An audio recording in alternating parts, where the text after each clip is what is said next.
Following program has adult language and plenty of spoilers. Listener be advised. The Irredeemable Shag. Tell me your Secret Wars #2 story. Well, hold on. Are we doing this for real? Are we on? I'm recording. Okay, so give me like a countdown or something so I know what we're doing. You know, it's raw, boy. What? We don't do things like you guys do it up in Florida, actually in Jersey. You're not in Jersey now. You're on my turf. I thought I taught you how to podcast proper, son. Go fix me a turkey pot, bitch. A Marvel superheroes have arrived. America's Fantastic Four. Spider-Man, Iron Man, Spider-Woman. the God of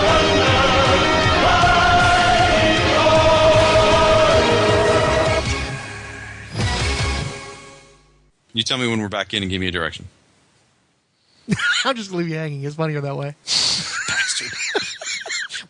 Secret Wars 2 or Secret Wars #2. Where are we at this point? Okay, origin story time. Good. I was in 6th grade, and I had my interests. And, I had watched Spider-Man and His Amazing Friends, like every other Wait. red-blooded I want to American know what kid. your interests were. I want you to detail what your interests were in that time period. 6th grade, what is that? That's probably Star Wars, a little bit of Star Trek, maybe Thundercats. I played music, so I was in the band. Not that I really enjoyed it, but that's what I did. I was a big Doctor Who fan. Big Doctor Who fan at this point. Doctor Who, to me, as a kid, was this strange thing that appeared on PBS that other people who weren't me watched.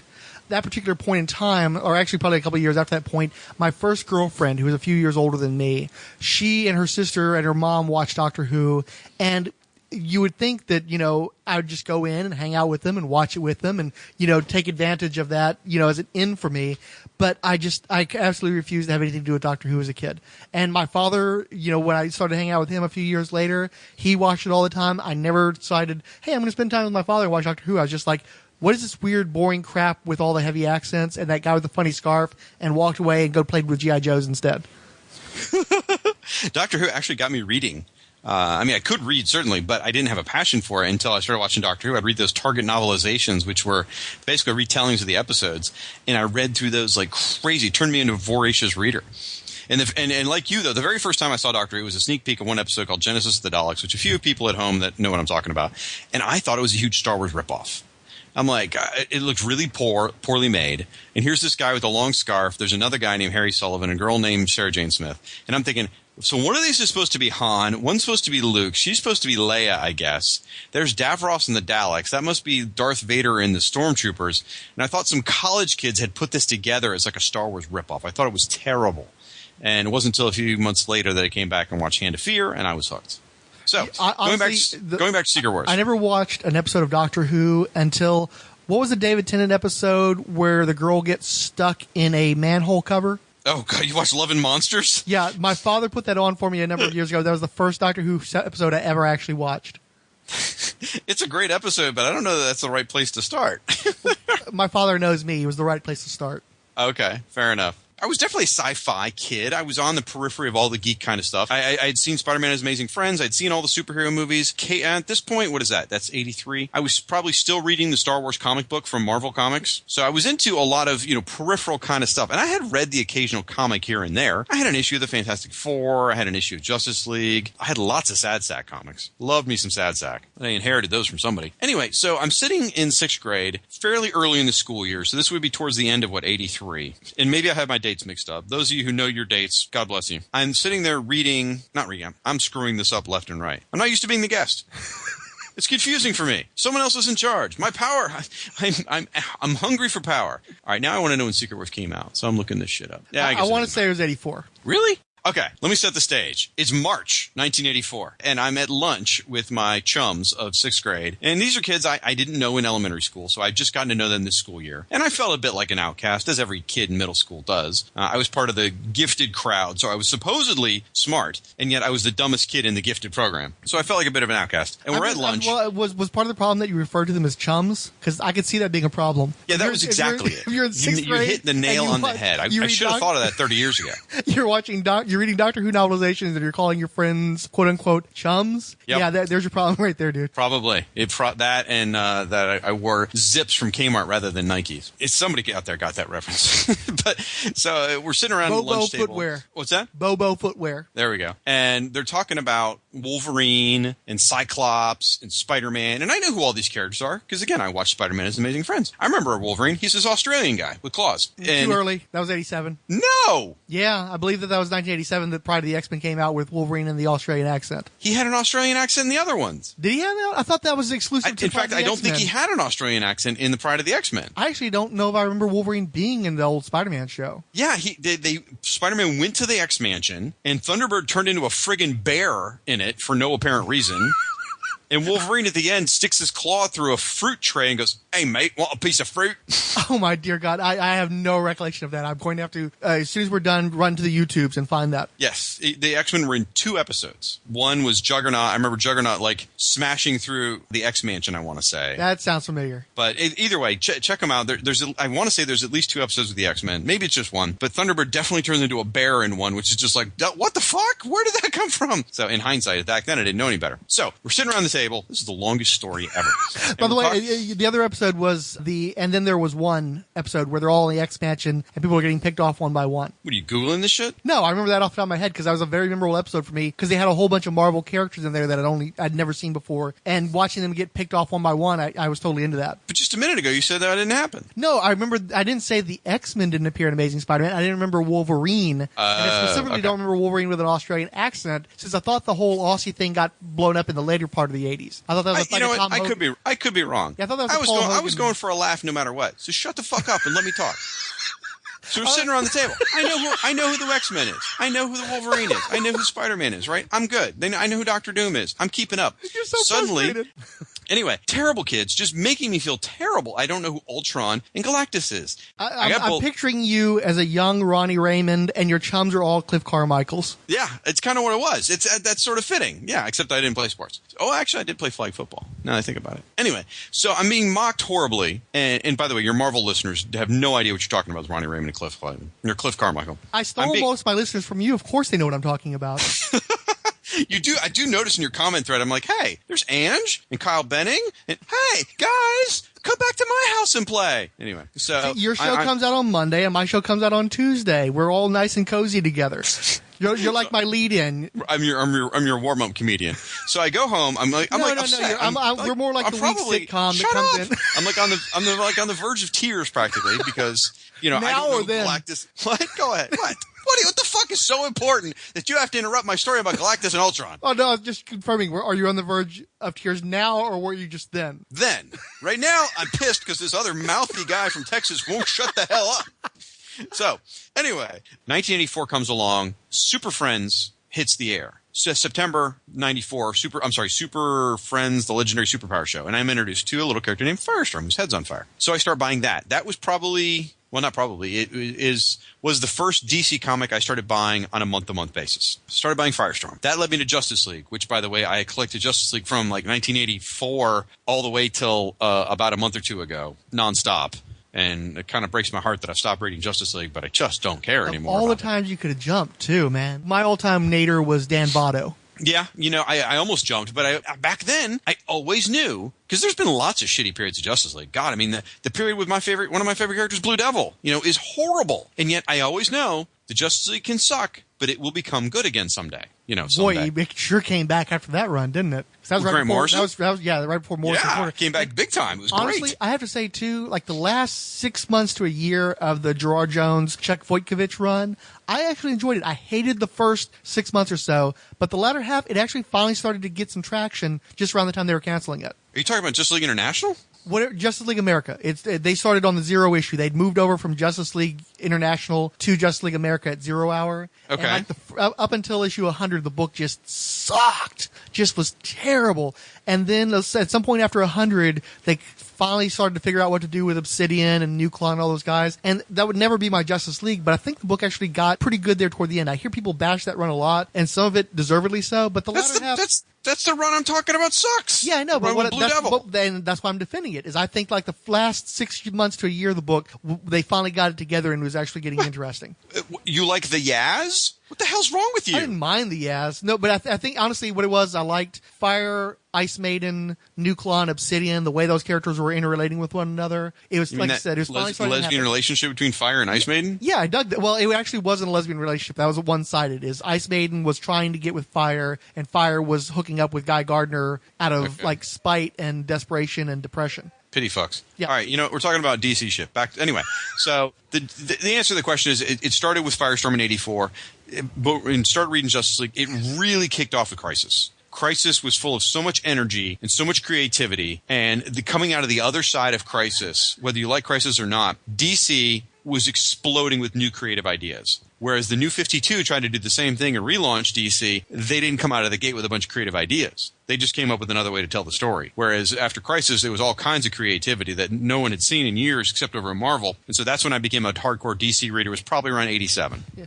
Well, you also had that influx of talent that had been fed up with Jim Shooter. DC reaped the benefits of Jim Shooter pissing off one person after another. I mean, they got John Byrne, for God's sake. Yes, they did. And they already had George Perez. He was already happening. So they already had Jerry Conway. They already had, all those folks, and they made good use of them. Unfortunately, nowadays, it's kind of funny. The New 52 is also a result of influx of Marvel guys, but they're all from the 90s. Well, no, actually, I would say it's almost the exact same situation in that so many people have been driven out by the Didio era of DC that all those guys are doing work for Marvel and Image and other companies. And so DC tried to do what they did in 87, but they don't have that influx of talent. They've got the guys who are willing to stick around and these guys that were washouts in the 90s. Well, no, but if you look at it, though, it's all of Marvel guys. You got Bob Harris. That's what I'm saying. You got Jim Lee. And I know what you're saying, but I'm saying if you look at the template, though, it is Marvel from the 90s. It's not just wash-ups. It's guys specifically from that era. Scott Lobdell. It's all the Marvel 90s guys who weren't that great. So that explains why it's not that good. Yeah, exactly. So, you just don't have that. Although Scott Lobdell's Alpha Flight was really good.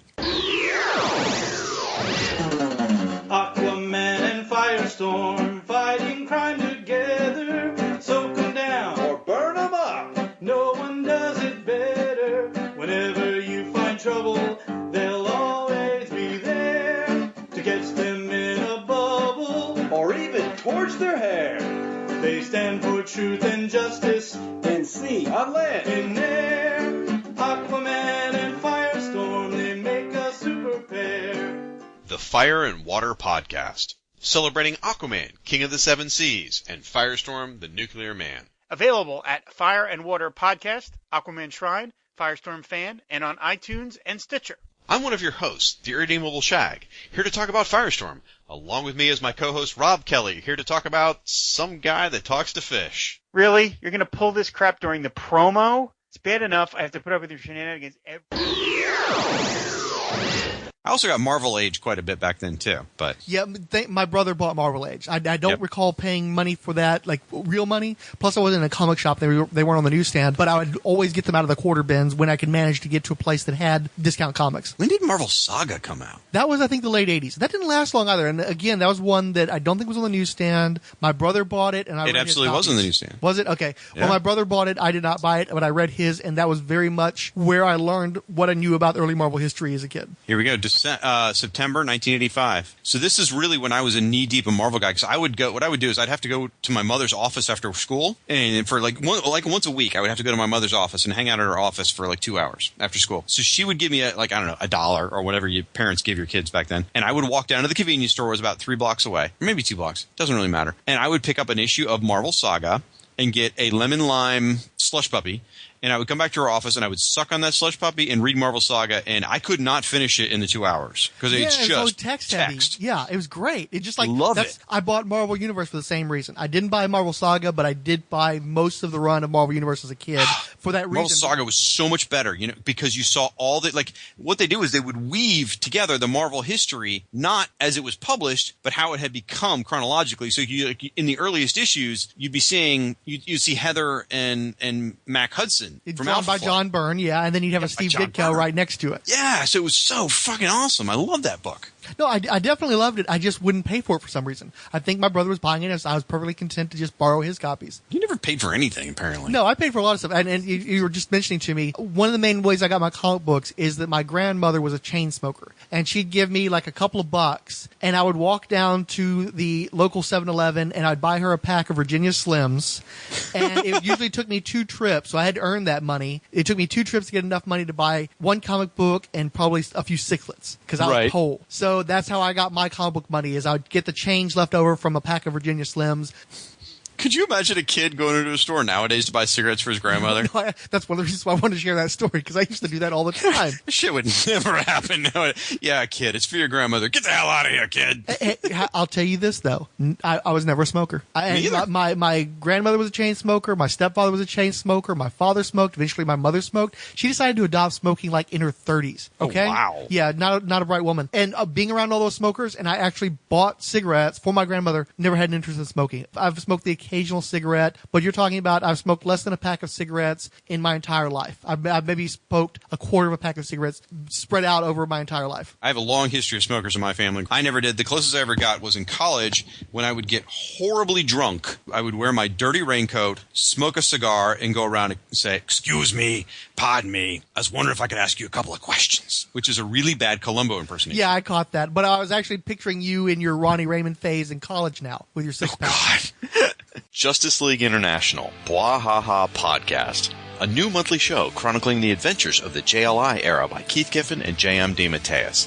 We'll be going issue by issue in release order, tackling the core Justice League title, Justice League Europe, and the quarterly book. Along the way, we'll take time out for special episodes covering various spin-offs, cartoon appearances, the infamous TV pilot, and much more. So join me in an ever-changing roster of guest hosts as we celebrate your favorite JLI members, such as Martian Manhunter, Batman, Dr. Fate, Black Canary, Fire, Ice, Maxwell Lord, Oberon, Captain Marvel, Rocket Red, Captain Atom, Mr. Miracle, Guy Gardner, Booster Gold, Blue Beetle, Nort, and many, many more. Justice League International, Blah Ha Ha Podcast, part of the Fire and Water Podcast Network.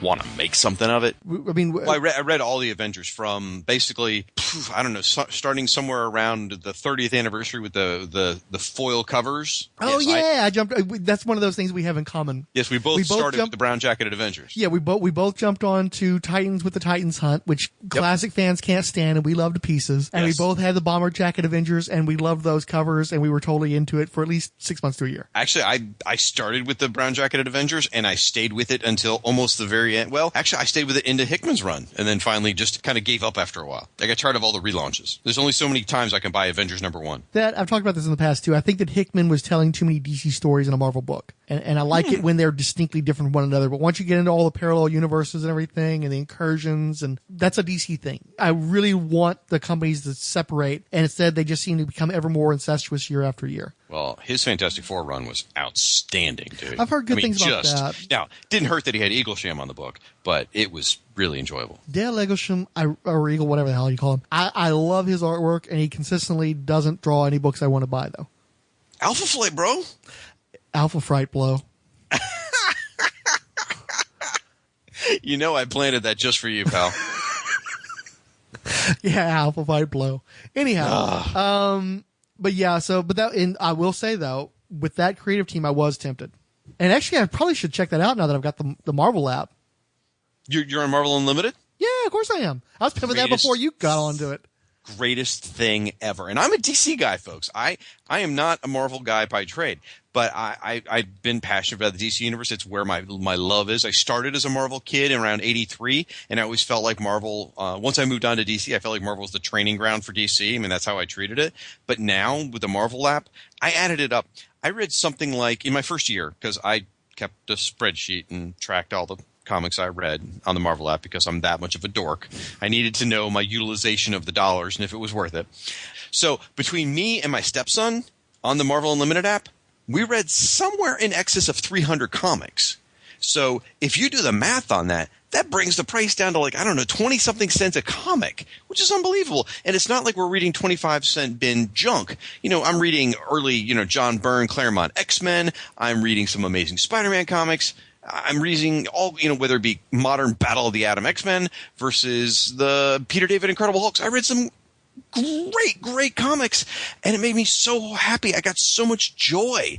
So I'm a huge advocate for the Marvel Unlimited app, and I think it's awesome, and I'm just straight up pissed at DC because they haven't got their shit together and won't launch an app. And no, I don't need to hear all the arguments of why DC's royalty structure doesn't work for an unlimited app and what it does to people, because you know what? Warner Brothers, DC Comics is a business, and if they want to figure out how to make it work, they will find a way to make it work and compensate the appropriate people. Alan Middleton was so with you at the beginning of that paragraph, and then you probably deeply offended him by the end of it. None of that quarterback shit. Actually, he and I have already had a very long conversation about the Marvel Unlimited. What was his response?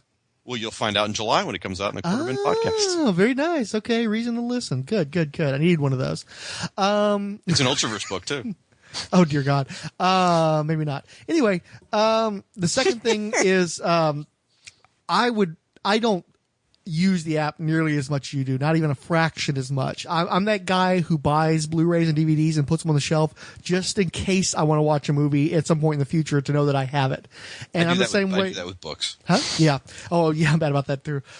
With the Marvel app, I will sometimes go months without even opening the thing up, but I want to know it's there, and I would happily pay twice the price just to have that access whenever I wanted to. And the same is true of DC. I'm not going to read any of these DC Rebirth books. I'm so pissed off and fed up and just tired. I just emotionally exhausted by that company. But Liam Sharp was in town, and he was showing off pages of his Wonder Woman, and it's some of the best work of his career. And as much as I'm not into Wonder Woman running out with a sword, I kind of want to read that stuff. Am I going to buy the trade? I'm not sure. Although I've heard some good things. If for no other reason that I'm just so tired of the current power structure at DC, I just want those guys to be gone and could just as soon buy those books as a back issue. And maybe when those guys are out, maybe somebody will go, hey, we need to do something like the Marvel app because we're losing our shit over here.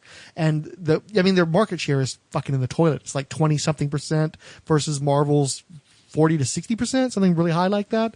Yeah. And it used to be they were competitive, and now it's not even close. They got to do something. And I don't do the Comixology thing. I don't download individual comic books. I want a Netflix for my comics.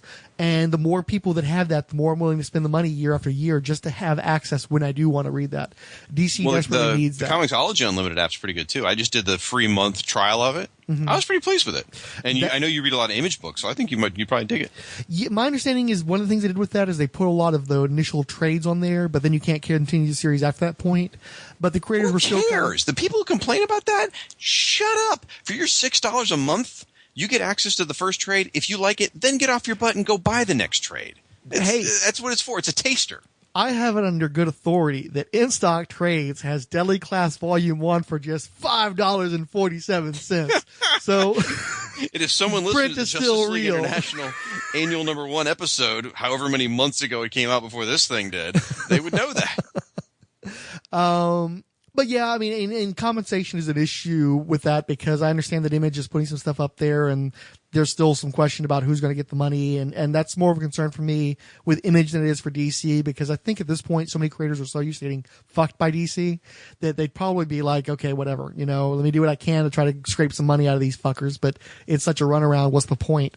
Yes, Comixology is having that problem at launch, but they're going to get it worked out. It's just a process. Everything has a bug. Rather than sit there and try and make the perfect system and never launch it, they launched a system which had some problems, and they're going to make adjustments and fix it. Well, and the truth is the Marvel app isn't perfect. There's a lot of jacked up stuff in there too, but I don't care because like you said, it's deep discount, whatever you want to read. Most of the stuff that you want to read is in there.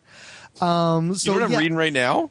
Just for no apparent reason, I got this weird bug up my butt to read the old Guardians of the Galaxy comic from the 90s. Oh, right? Sure. Yeah, the Jim Valentino stuff. Yeah. So I read the first issue, and they reprinted the letters column where he gives like the whole history of the Guardians, and then he tells you all these back issues you should read. So then I go back and read those, or not read for the first time, those back issues on the Marvel app. And I'm like, I'm having a blast. I'm reading some crazy 70s comics featuring the Guardians, and they're just a hoot. I am living the joy, and didn't even know I needed it. Yeah, and I didn't get around. I was trying real hard to get the guys to get this to happen, and now it's been a few years since I read it myself. Do make a point. The Marvel, I think, is a preview where they debut the Star-Lord character, Black and White magazine. It is on the app, and I do recommend. You're talking about the original Star-Lord, the 70s, original not Star-Lord, the the 70s stuff. Okay. The Black and White magazine stuff. It's a completely different character, and it's much darker. He's definitely not a wisecracker. In fact, if anything, he's kind of a dark anti-hero, but it's still really cool stuff, and I recommend checking it out. I think I've actually read it because isn't it in the Guardians of the Galaxy Classic Collection?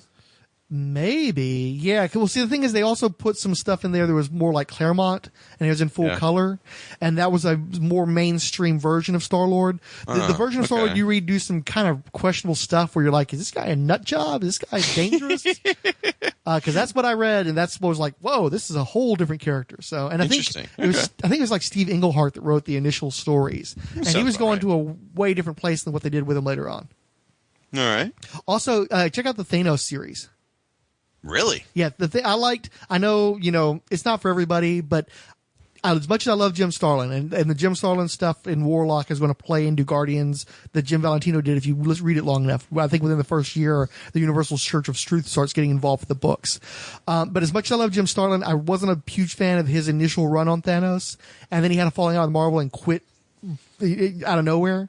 And so Keith Giffen and Ron Lim took over for the second half of the year that it ran, and all it does is set up stuff from Annihilation. But I thought it was actually pretty interesting, and it will inform and enrich your enjoyment of the Annihilation stuff reading the Thanos stuff. Okay. And you can also see some of the I've had to completely avoid your Annihilation episodes because I've stalled somehow. I don't know why, but not for lack of interest, but I've stalled on my reading of the first Annihilation miniseries and the second one.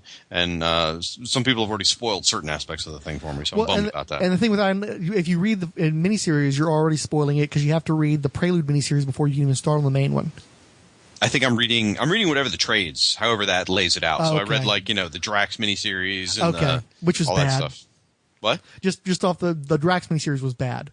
I enjoyed the Drax one. It's the Super if you like the Drax one, I find myself dragging through. Yeah, the guys didn't like Super Skrull either. I was the only defender of that one. And honestly, if you could jump ahead. You don't have to read all that stuff. That's a lot of material to have to get through, and it's of questionable value. You can jump right into the core Annihilation miniseries on your app and just not worry about that stuff because it'll get you up to speed pretty quick. Well, you really won't miss much anything. I'm reading 1970s like Marvel 2-in-1 appearances of the Guardians of the Galaxy just so I can prep for the Jim Valentino series. Obviously, I don't mind rereading questionable material to build up to something. I don't know. How was that stuff? I've never read it either. It's kind of fun. Yeah. I've discovered I've always loved Marvel Team Up. Marvel Team Up was actually probably besides Secret Wars my gateway drug to the Marvel universe. Just because I knew I could buy an issue. This is when I was 12 years old, buying comics off the newsstand. I could buy a copy of Marvel Team Up and get Spider-Man and some other cool hero, different one every single week. So I could get two heroes for my money, and it was always a fun sort of one and done story. And so Marvel's Team Up has a very special place in my heart. I absolutely love it. And I never really got around to reading 2-in-1 though. And only in recent, probably in the last year, where I've read several issues of 2-in-1, and it's a blast. It really is. I found a whole run that was drawn by John Byrne, so it's just gorgeous. It's an absolute hoot. So did you know there's a Claremont? Apparently everyone knows this except for me. There's a Claremont and Byrne run on Marvel Team Up? They were reprinting that in Marvel Tales in the 80s, and I was picking those issues up. Okay. And Ange keeps threatening that if we ever cover the issues featuring Iron Fist, that he has to be on those episodes. And I'm like, we're never going to cover those issues. But it's not because they're not bad stories. It's just I cannot give any fucks about Iron Fist. I'm going to have trouble getting to that TV series. But as drawn by John Byrne and written by Chris Claremont, I don't think he's ever been more viable as a character than them. Because it's really some exciting stuff. And watching it, reading that stuff through the prism of being a Spider-Man fan, which is another problem, is I'm not that anymore. Okay. But as a kid, I was, and it just made it that much more exciting and that much more fun for me. So, yeah, it is a really cool run. You realize you just pissed off all your listeners that like the Matt Fraction run of Iron Fist, right? I never read that. I haven't either, but man, I've heard good things. Yeah. Well, what I'll probably end up doing is, since Mac is such a fan of Hawkeye, we'll probably get around to reading that first and then maybe go backwards to Iron Fist. Have you not read Hawkeye yet? No. Dude, oh my gosh.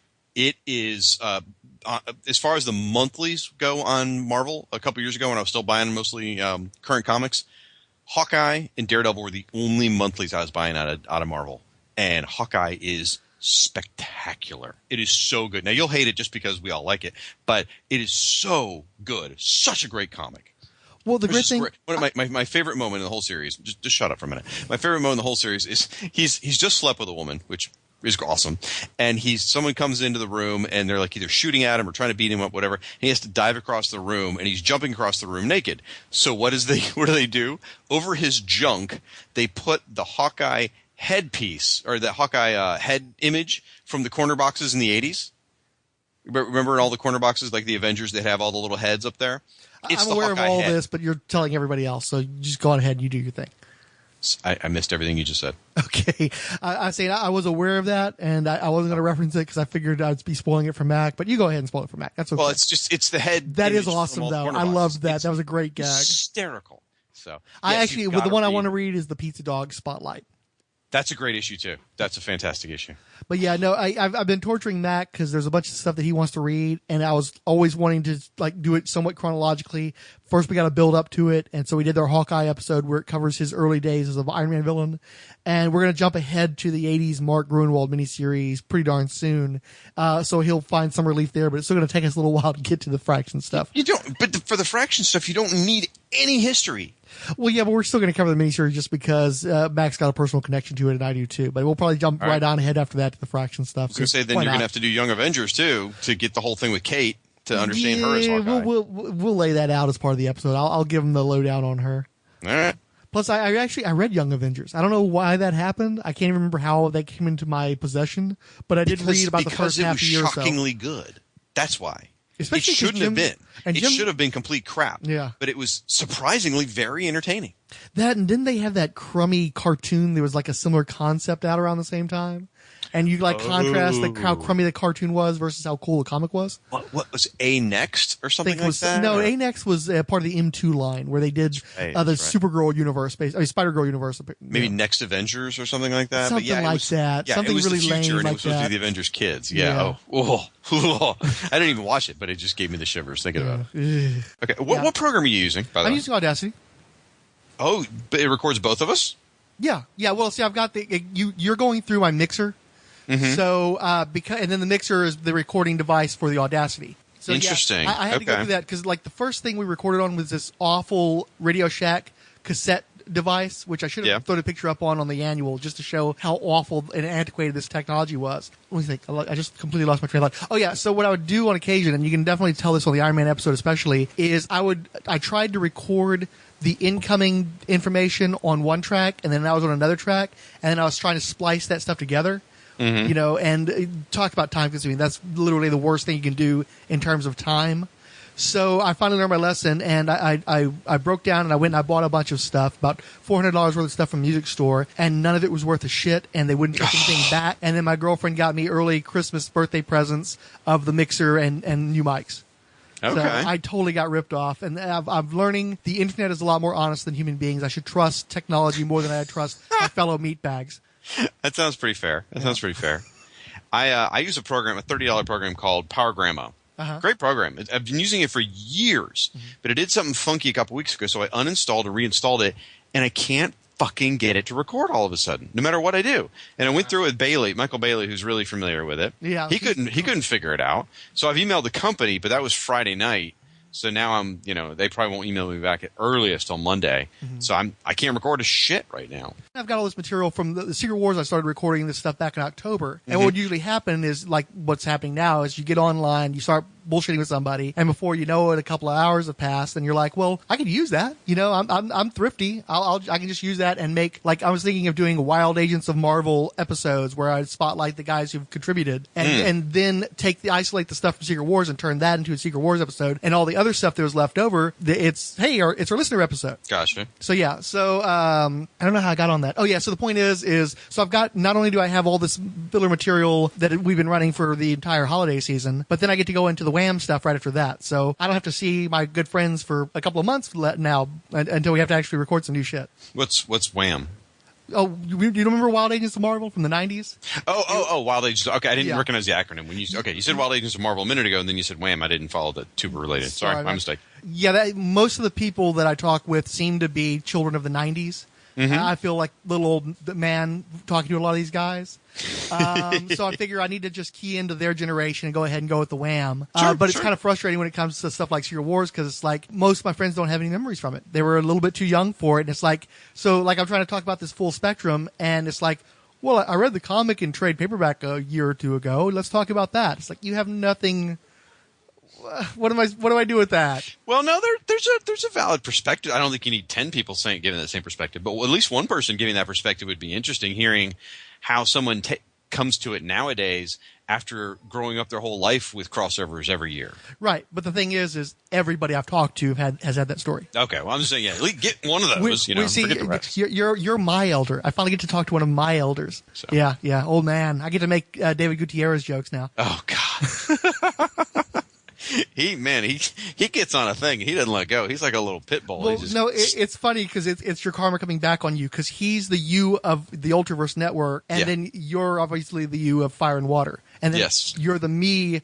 Or wait, anyway, you know what I'm going for. I know. Yeah, I'm the straight man on Ultraverse, but on Fire and Water, I'm the color man. There isn't really a straight man on Ultraverse. There's just degrees of being loosey goosey. You know, I'm probably going to end up buying Secret Wars when it comes out because it's just it's too in my wheelhouse, and we're actually planning on doing a Dr. Zero podcast just because of his inclusion in that event. Who's Dr. Zero? From the Shadow Line. What's the Shadow Line? Epic Comics tried. Oh, jeez. Yeah. Epic Comics. Yeah, but that's how obscure they've gone into it with it, is that Archie Goodwin wanted to have something proprietary that Epic Comics could have to give that line a face, since everything else they were doing was creator-owned, so they didn't have any control over any of the images, they didn't have control of those characters.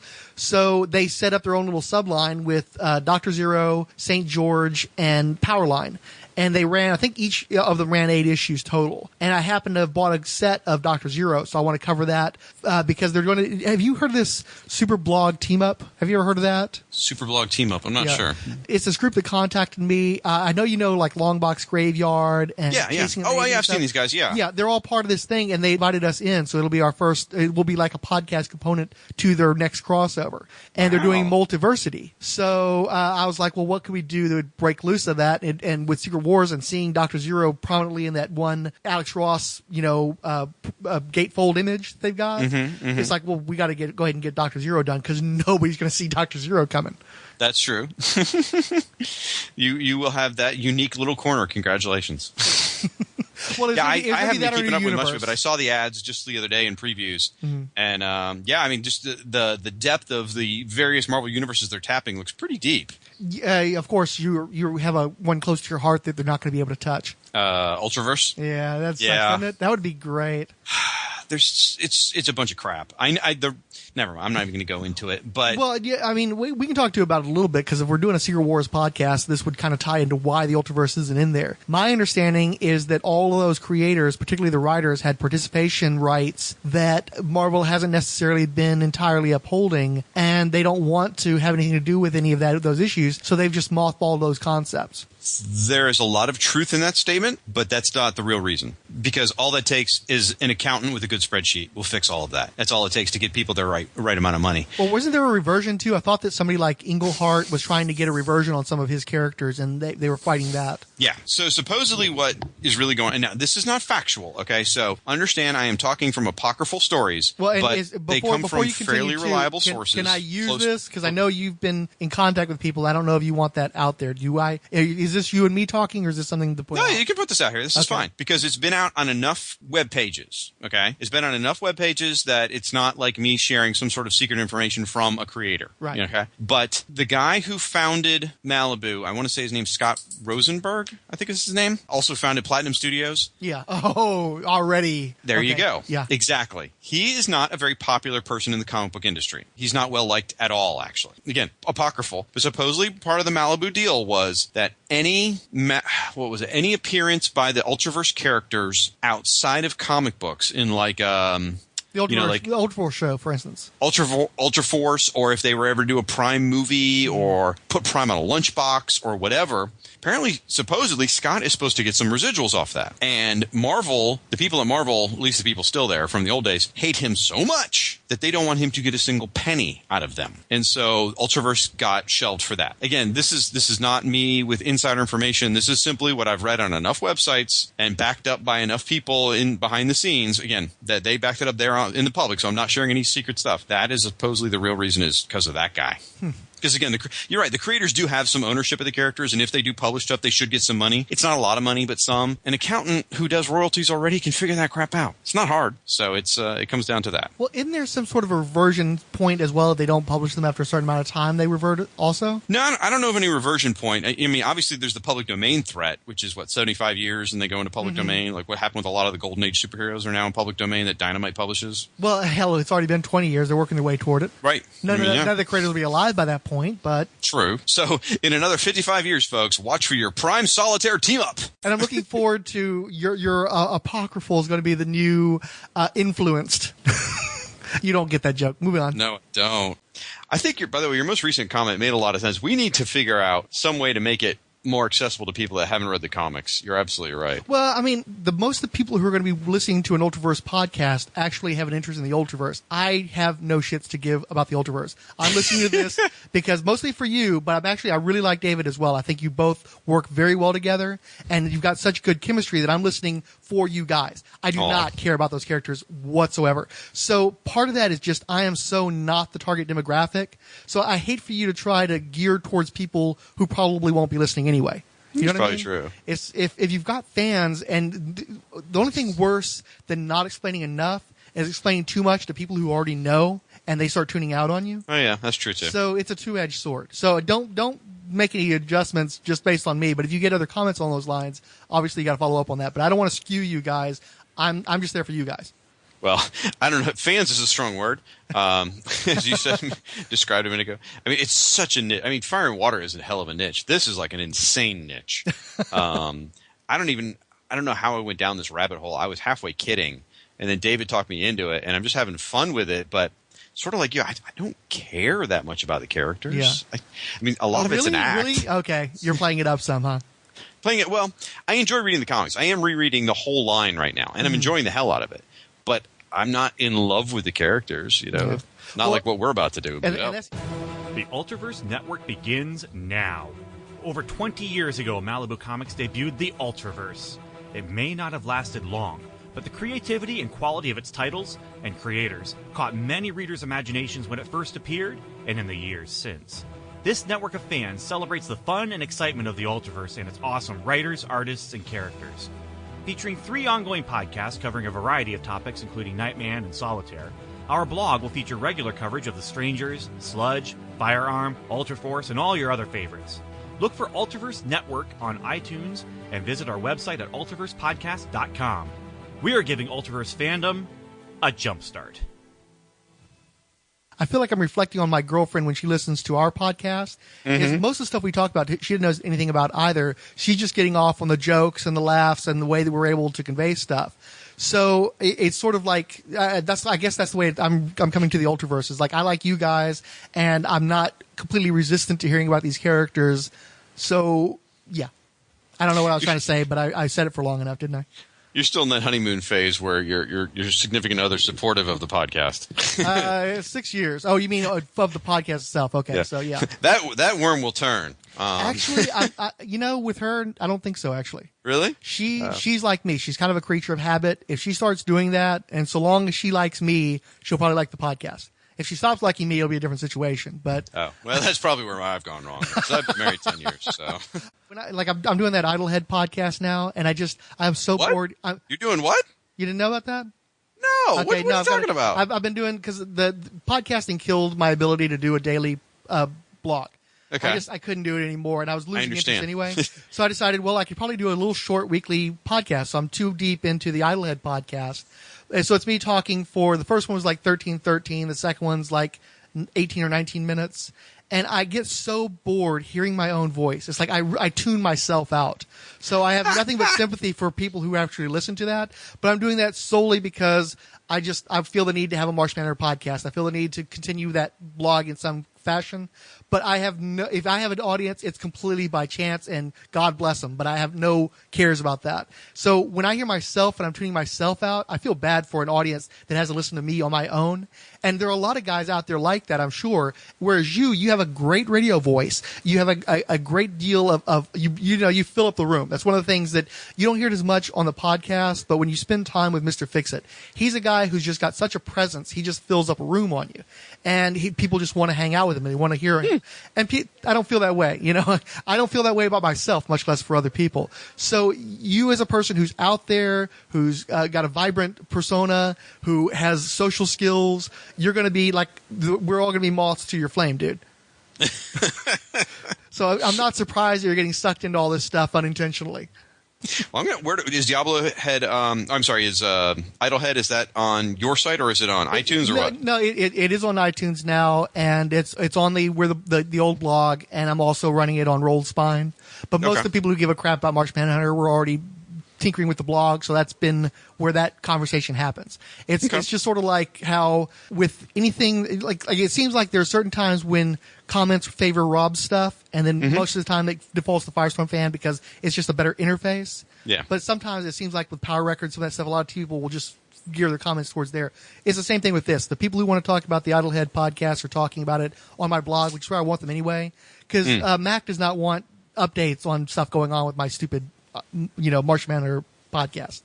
So, and I wouldn't, he's actually been supportive, but he doesn't want to listen to that stuff, and I wouldn't blame him, and I don't want him to have to deal with all that crap. So I'm trying to partition that and keep it on my side of the fence. It was a golden age. Our Martian civilization was at the height of its peace and prosperity. White Martians came from beneath the planet's surface, bringing fire from the planet's guts, and they burned us all. I lost my family. Came to Earth when my civilization was destroyed. Detective John Jones is what you might call my human alter ego. I'm not the only thing from outer space that's come, but right now I'm the only thing that can stop alien invasion. My name is John Jones. Also known as the Martian Manhunter. I'm Mars' sole survivor. There's a reason for that. I will defend Earth. The Idlehead of Yabalu podcast available through iTunes, Shout Engine, and the Internet Archive. Okay. Hey, who does like the Rolled Spine Twitter and all? Is that you? It's me and Mac. Okay. Yeah, I figured it was probably you, but no, it's both of us. Mac is actually he's quite versatile with the social media. Not to your degree, he's not out there wrangling 2,000 people at a time. Dear God, I'm not either. The funny thing though is that there were times, and he hasn't been as bad about it lately, but there were times where he was really wanting, like, we need to do more, be more proactive, and get more people, and blah blah blah. And I explained to him, look, here's the problem: the more people you have, the more assholes you're going to accumulate, the more off-topic, divergent comments on, like, men's rights activists are going to be taking over your comment section and stuff. And when he understood that we've got a nice little group of people and they leave nice comments and we're all enjoying each other's company right now, this is a good place to be. We're not worried about getting a whole bunch of folks. But there was a time where he was really hot for that. And I think if he felt more of a fire about it, he'd probably have been pushing that more. But I think he's kind of chilled out with that. And I think that's for the best, honestly. You want to have a nice little group of people, something sustainable, but I don't want a bunch of creeps coming in there and taking, ruining things for everybody. Yeah, I think I learned that from you, because back when I started Firestorm fan. I mean it's like I was the tipping point. It's like, okay, no more guys like that. No, I mean, like, it was good. No, when I was doing Firestorm fan at first, I was and Once Upon a Geek, I was really focused on getting a huge number of hits. I mean, it was. Because that's actually why I started Once Upon a Geek, was for the very purpose of as a marketing experiment. Yeah. Just to try and understand blogging and see what I could do. So I was really focusing on their hits. And then you and I have been corresponding about something, and you kind of mentioned something similar, basically like, no, just do what you love, get the people that care, and don't worry about that kind of shit. And it resonated with me. And now, even with Fire and Water, I used to keep up with how many listeners. I don't have any idea how many people are listening nowadays. It's just like, you know what? Whoever's listening is listening. That's fine. As long as we're getting some comments, that means people are enjoying it. That's fine with me.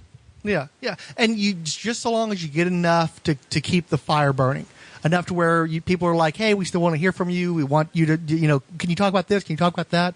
Just enough to keep you energized, I think. And then once you get beyond that, it becomes work unto itself. Yeah, absolutely. Well, I mean, look at the DC RPG thing. Like, I want to do it so Oh, bad. hero points. Yeah, we got to a second one on that, didn't we? Or We did. We made it to number 2. Okay.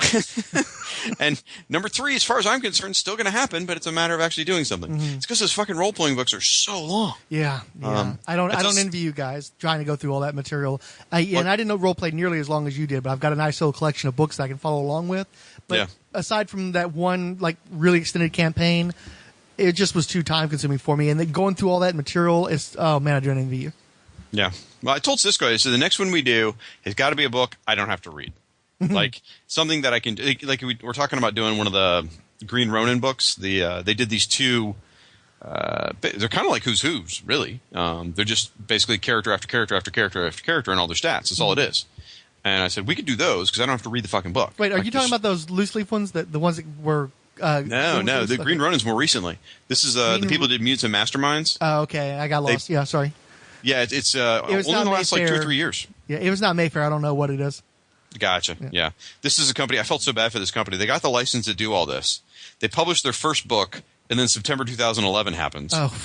And, the New 52 starts. And it appears they only have the license to do pre-52, New 52 shit. Because all their stuff is pre-New 52. Which is very strange. But for me, it's kind of a nice thing. It's like, oh, cool. This is the universe I like. So. Now, didn't West End Games have it at some point, too? Yep. They had it for several years. That's the game system I played the longest, even though it's not that good. I just had a good group. Yeah, because I bought that first initial box set, and that was my stopping point with any kind of role-playing related purchases. Wow, it just killed your passion for role-playing. That's hilarious. No, it wasn't that. I never played it. I actually bought that because that's when I was so into the DC universe that I like to buy stuff like that just as reference materials. And I think what it was is after that point is when Levitz was passing out and Didio was coming in. It was waxing. And I think it was actually Didio that killed my interest in the DC universe. And as a consequence, I stopped dealing with role-playing type stuff. Yeah, I can understand that. Yeah. Someday he will be gone. So I think the damage is done. We might be welcomed back. Yeah, I think the damage is done, though. I'm realizing now, because like you're talking about doing a Blue Devil podcast, and I'm totally down for that. The truth is, at some point, I'm going to revive DC Bloodlines as a podcast as well. Ooh. It's just that I'm just getting this Idlehead thing started, and I'm wanting to do the full year, because this is the 60th anniversary of Martian Manhunter. So that's one of the reasons why I couldn't allow myself to let that blog die, because I have to at least celebrate that. And it's going to depend on how much time I have between Marvel Superheroes and Idlehead if I can start doing the DC stuff. But the good thing with the DC stuff is since my expectation is to bring in different co-hosts and have it be like rotating people, it's like it's easier for me to generate material, and that can supplant the Marvel Superheroes podcast. The Idlehead isn't anywhere near good enough to supplant Marvel Superheroes, but something like a DC Bloodlines one, that could do that. So point is, whether you have a venue through Fire and Water or through your partner's Blue Devil activities, whatever they tend to do, if they do anything, or it just ends up at DC Bloodlines, there's a variety of venues we can go through and actually get that done. But I'm totally down with getting that. The only thing is I still got to buy a copy of number 2. I don't know. I could have sworn I had a copy of Blue Devil number 2. I had it 30 years ago, and now I don't know where it got to. Oh, really? Yeah, for some reason I've got I've got at least the stuff you want to cover, with the exception of that one issue. We want it digitally? Well, if it comes to that, if we're doing a podcast about it and I don't have it in hand, then yeah. But more than likely, if you don't already have a pre-existing scan of that, I'll just go ahead and buy it, because I like to pick up stuff every few months anyway, and I'll just throw it into the lot. Oh, okay. Plus, I have to get some stuff together for that Genesis Protectors podcast I'm working on. So right. I've become a fan of digital comics recently, because I bought real cheap. I bought a Nook tablet. Because they suck, and no one's going to buy those. Yeah, they are going for cheap these days. They're ideal for reading digital comics. I can't tell you. I've got Marvel Unlimited, so I definitely get a lot of use out of it for the Marvel Unlimited. It is a joy. That's cool. I love it. I want to throw all my friggin' hard copy comics away practically.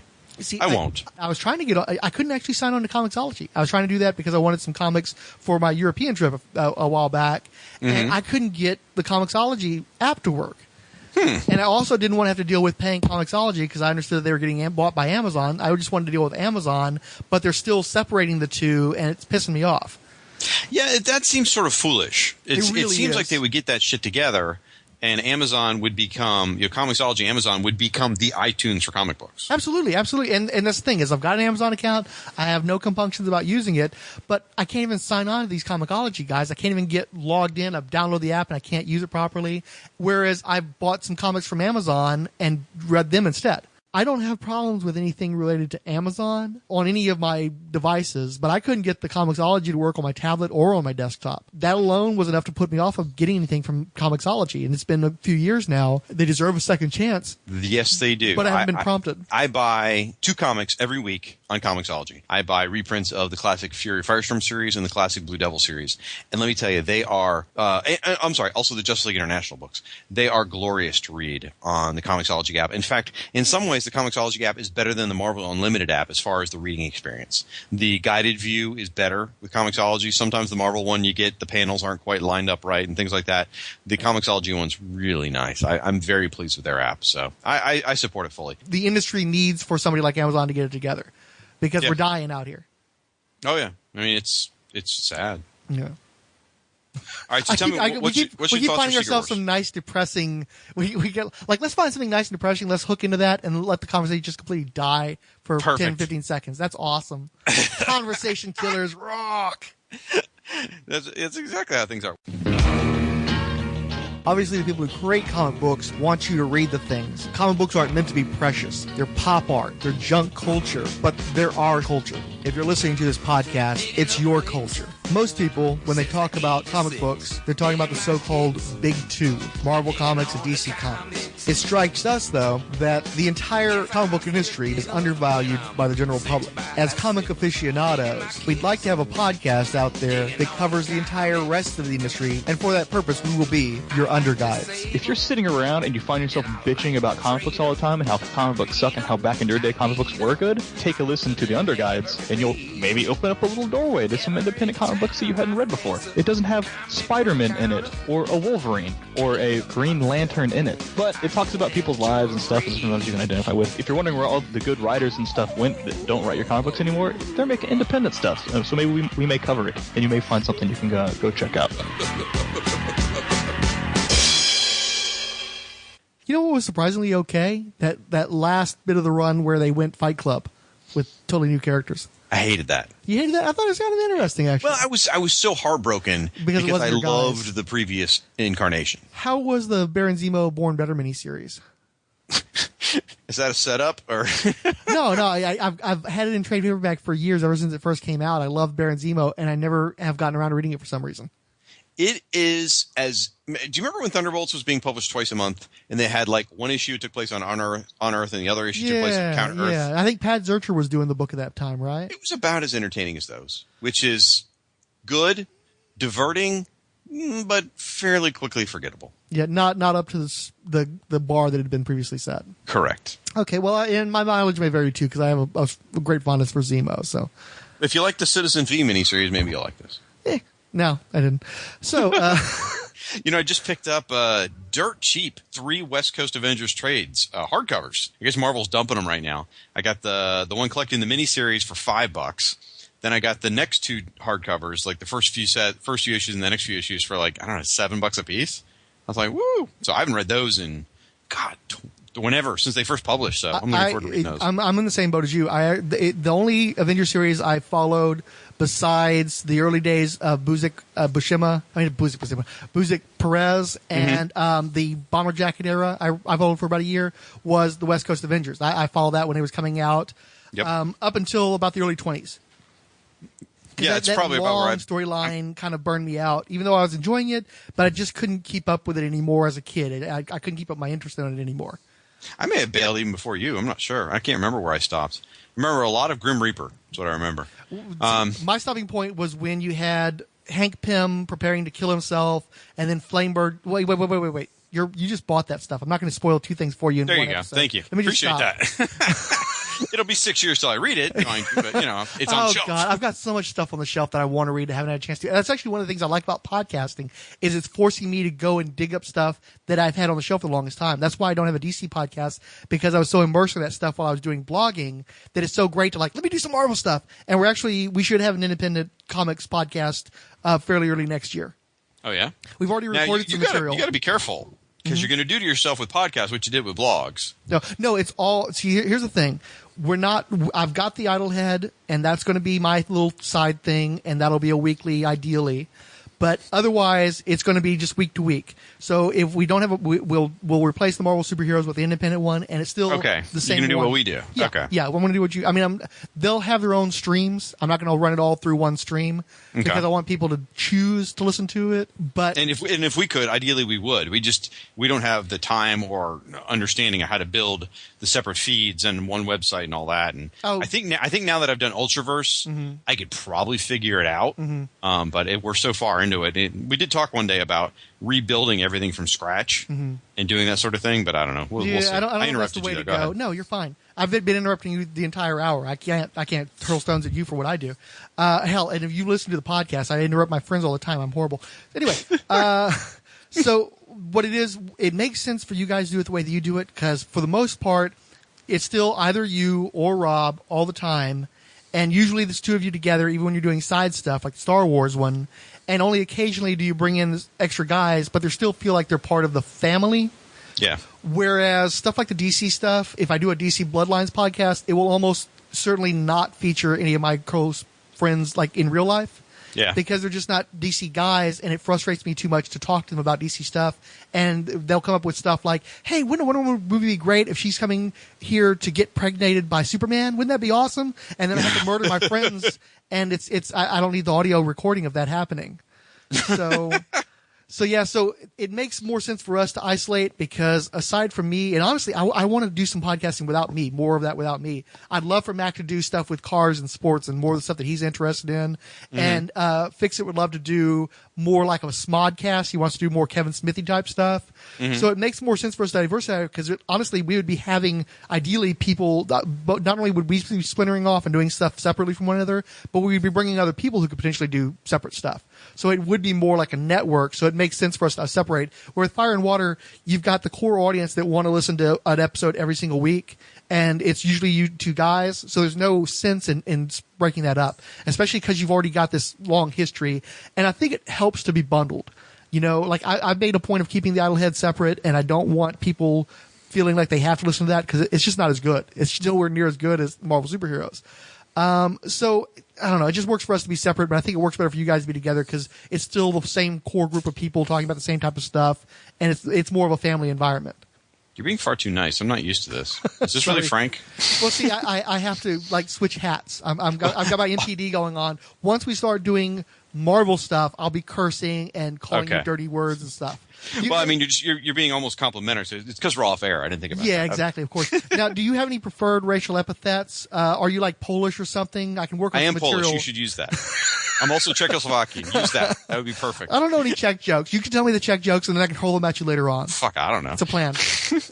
I'm Southern. I'm Floridian. There you go. Yeah, I can definitely do Florida man jokes. Can of worms. But see, I'm from Texas, so I'm just opening myself up. We'll be going back and forth. We'll stop talking about what we're supposed to be and just be hurling insults at one another. Because I'm sure you got a fully stocked Texas takedown box right behind you. So, but before we start, I should tell you the new episode dropped today. And what is the new episode? I haven't checked yet. It's New Year's. We sort of 2014 in review for Firestorm and Aquaman. Just kind of talking about the year that they've had, where they started in the year and where they ended in the year. You know, both were like not in a good place necessarily at the beginning of the year, and all of a sudden now they're both like fucking movie stars and TV stars. It's crazy. I never get tired of hearing about how you guys started your blogs, and Aquaman was dead, and Firestorm was dead, and now they've been revived, and they're in television, and they're in motion pictures, whereas I start a Martian Manhunter blog, and a year later he's fucking dead. And then he comes back in multiple forms, many of them completely unrecognizable to me, and now I don't even buy Martian Manhunter comic books anymore, and I'm killing my blog. So nothing I love hearing better than how much better Firestorm and Aquaman are doing than my guy. Hey, it ebbs and flows, my friend. It ebbs and flows. I know. Wait for the blockbuster where Zach Galifianakis plays Martian Manhunter. It'll be huge. Give it time, buddy. That's almost like Jack Black doing Green Lantern a few years back. Oh fuck, that almost happened. Think of all the bullets we've dodged over the years. But yeah, imagine if we were doing this stuff in 2001, and I've got multiple seasons of Justice League, and you've got the complete absence of Firestorm in any material way. You know, ebbs and flows. One thing I want to do with you guys at some point in the future, I actually want to do DC versus Marvel with you guys. Mm. And I thought it'd be kind That'd be of fun. like to play- Mac and Yeah, we played up the antagonism some, and then you guys bring in a third, like, you know, Michael Bailey or Earth 2 Chris, and just like, you know, hash it out. I'm all for it. I think it'd be great. Well, I mean, it's DC versus Marvel. Who needs smooth? We want rough. Right. Well, and you guys could actually, like, because you guys have been getting a little salty lately, I've noticed. You know? A little bit. A little bit more cursy. So you could just completely hurl invective. The only problem would be the transition between formats. I don't know if we would have to work clean or you'd have to work dirty. But more than likely... Well, what we could do is it could be a two-parter. The smartest thing to do would be a two-parter where we lead people to listen to both podcasts. Mm-hmm. That way, both networks get a little crossover action. Mm-hmm. So we go clean on ours, and then we go dirty on yours. Yeah, or maybe just bleep, because I know I can't wrangle my guys. Don't bleep. But it'd be really hard to wrangle my guys. That's why, like, when we were first talking about doing a podcast, I asked if we could potentially do it clean, and I knew before even the words you left my mouth that we were physically incapable of doing that. Okay, well then maybe we bleep on our end or something, and don't on yours. While I want interaction at the same time, if we don't have interaction, we could also do a parallel. Just like Marvel and DC did, where they did 2 issues, and Marvel did 2 issues, and DC did 2 issues, where they like rub up against each other without actually connecting. So that's an option too. Nah, we got to talk. Yeah, I'd rather talk. I think Mac and I could mix it up pretty good. Yeah, you can be Ronald Reagan. You fucking asshat, Mac. You can be Ronald Reagan. I'll be Gorbachev. Fucking mouth. What's that? You can be Ronald Reagan. I'll be Gorbachev, and everybody else can be the Iron Curtain and the whatever the Russians were calling us. Somebody's got to pound their shoe on the table. Yes, of course. That would be Rob. There we go. So what are we doing for Secret Wars? So I know going in. Like, are we just doing I assume we're not doing a recap or issue by issue. No, I wouldn't. That would take at least the 8 hours. Yeah. Yes. No, honestly, what I'm trying to do, because here's the thing. This is why I'm starting to feel like Secret Wars is cursed. Is I missed the Rob episode. And then me and the guys recorded a Secret Wars episode, and it's the only time Audacity ever crashed and took the recording with it. Plus, it took apparently a pretty good Christopher Walken impersonation with it as well. So that's a real damn shame. That sucks. So that got wiped out. So my idea, I'm not sure we're ever going to really synopsize the miniseries. I'm kind of wanting to go more. Probably don't need to. It's an extremely simple miniseries. You could really boil it down to a paragraph from read off Wikipedia. So I'm not worried about synopsizing so much. What I'm trying to do is talk to people and get them like more of a free form, telling me your memories, telling me, stuff that was important to you and stuff you want to discuss. And then maybe doing a spine where we kind of like, okay, in this issue, blah, blah, blah, blah, for a minute or so. And then just have people talk about their memories of the comic, their memories about the toy and whatever, Okay. But I want to keep it really free form. It's because the template is really the 25th anniversary superpowers, where everybody kind of did their own thing with it. If they wanted to talk about the mini comics, they did. If they wanted to talk about the miniseries, they did. I don't want it to hem people in. Okay. So yes. Well, I'll tell you the angle I would take on it then, and it's a story you've probably heard before on various podcasts. So if you don't want me to repeat it, I won't. But Secret Wars is how I got into collecting comics. Oh, I'm aware. Matter of fact, you mentioned that on a recent episode, didn't you? I probably brought it up again. I tend to bring it up a lot because I always assume like every episode is somebody's first kind of thing. Mm-hmm. I don't assume everyone's listened to the whole catalog. So, but since you've heard the story before, I don't have to bring it up. But it's one of my better stories. No, actually, see, here's the thing: is one of the major things I do, and I know this is something Michael Bailey likes to do too, is that he gets people talking about how they got into comics and some of their key memories and stuff. Origin stories, right. But the thing is literally Secret Wars contains your entry point, your exact entry point. So obviously, not only do I want you to tell the story, but I want you to tell it in the most excruciating detail your mind is capable of retrieving. I can do it. Actually, you know what, fucker? You and your damn privacy. I mailed out Christmas cards this year from Firestorm Fan. Mm-hmm. And being you won't give me your address. That's fine. But it's a really great card. I got to tell you about it. It's got a picture of me and Rob on it because we met this year, and the Fire and Water logo. It's got Robbie Amell as Firestorm. It's got me with the Enterprise in Washington D.C. It's got a couple other damn things I can't remember. But the center picture is a picture of me and my family, and we're in front of the White House. Mm-hmm. And in real itty bitty in the background, I photoshopped in a picture of Christopher Reeve flying in the flag to the White House at the end of Superman 2. It is like my proudest moment because no one noticed it. Because I mailed it out to a bunch of the listeners of the show, and nobody noticed it, and I put it on Facebook, and they're all like, "Oh my God, I didn't even see that!" Blah blah blah. But I like sliding that stuff in there. I'm always curious to see what people are going to catch and what they're not. Yep. But it's always fun to just for me, just to put that little thing in there. Yep. So I enjoyed it. So But but see, that's the thing is by being so secretive, I don't have any social obligation to send out Christmas cards. I've never in my entire life sent out anybody to anyone ever a Christmas card. So for me, that's a win. That's fine. Whatever. Someday I'm coming to Houston, and I'm going to fucking make you meet me. So. Well, actually, yeah, no, I'll meet you in person. Just no flash photography. You use a picture of yourself on everything. Yeah, but it's very obscured. That's true. It's It's green and I can see all your nose. When I first, you can really see it. You can probably see my brain through that, as big as the nares are. But actually, in the early days of the Idlehead, I had a few pictures of myself up, and I had to go about taking that stuff down because I just had too many bad experiences with people on the internet.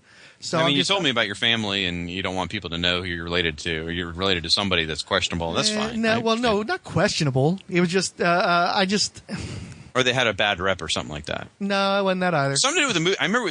I'm not pushing. I just remember it had something to do with the movie industry and somebody that you had received some negative things in your life because of your association with this person you've never even met. Yeah, true that, or barely met. Yeah. So there's that. But I just prefer to keep my mystique. Once you know somebody too well, you know what their farts smell like. It just kills the romance. After all these years, my friend. the romance is worn off. We've known each other now since like 2006 or 7, somewhere in there. It's been a while, yeah. Well, I think it was before I started Firestorm Fan, wasn't it? Because Idlehead was actually one of the inspirations for, sadly. I want to say, yeah, sadly. I want to say, I thought you first contacted me about the Crisis crossover. The Crisis. Well, that was during Firestorm, thom Yeah, that's what I'm saying. Is like, okay, I guess I already knew who you were. Yeah, I don't remember you contacting me before you had the Firestorm Fan blog. Okay. So yeah. Hold on, I'm trying to fix my headset. Keep talking. I'm trying to fix my headset. I got nothing to say. Well, talk about nonsense. Read a paragraph. I don't care. I need to fix the sound. Talk. You need me to talk. Okay. Well, okay. So I'm gonna just sort of vamp over here and kind of look at stuff and talk a bunch of nonsense. I think I'll start reading my Showcase Presents editions. Starts with Ambush Bug, followed by the Atom, followed by another Atom. Wait, does Ambush Bug exist? They made it? Yeah, I've got it on my shelf. I didn't know they made that. That's awesome. Hey, if I knew that you were into Ambush Bug, I'd have thrown that out as an option too. I wasn't sure. I didn't remember if you ever read Ambush Bug. Oh my God, I haven't read it in 25 years, but God, I loved Ambush Bug. And honestly, it doesn't hold up great. But you guys are going to do number 3 in a few months anyway, right? That's true. So That's true. So you'll get to revisit it there. But yeah, no, Ambush Bug was one of the first miniseries I collected. I had a lot of love for Ambush Bug back in the day. It's just that it's hard to read that stuff today. It just doesn't have the impact that it had back then. Metatext was so unusual at that time, and now it's so damn common that it doesn't resonate as much anymore. Yeah, but I still love Keith Giffen's art for all of us. Yeah, man, I hate Deadpool so much. When they announced that bringing back their Ambush Bug thing a few years ago, I was really excited about it. They said they were going to have a letters page. I don't think they ever did. But did I lose you? Are you still there? No, I'm still with you. Okay, I'm just actually listening. I know it's a weird thing that I actually stop talking and listening, but it does happen every now and again. No, it's the headset. I'm freaking out about the headset not working right. Anyway, so when they did the Ambush Bug thing a few years ago, they said they're going to do a letters page. I was so excited about it. I actually wrote them a letter. Like I scrawled it on the back of I don't know whether it was a napkin or an envelope. I did it purposely on something really crazy, and I did it with a Sharpie in fist-handed it rather than hand wrote, so it's all messy. You ruined it for everybody. Well, I guess so, but I wrote Dear DC Comics, whatever, I'm thrilled the Ambush Bug's coming back. I love it, blah, blah, blah. I'm looking forward to it.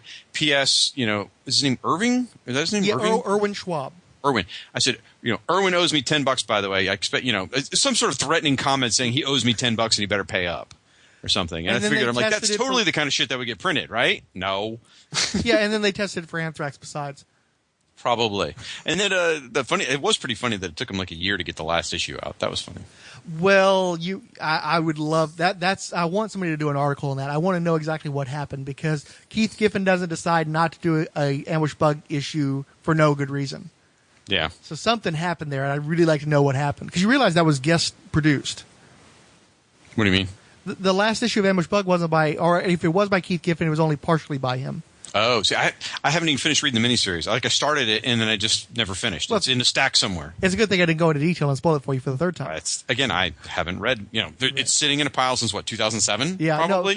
Yeah, and I was reading that one as it came out. It didn't start out well, but around issue, I want to say 3, it really started to uptick and get good again, and kind of find its stride.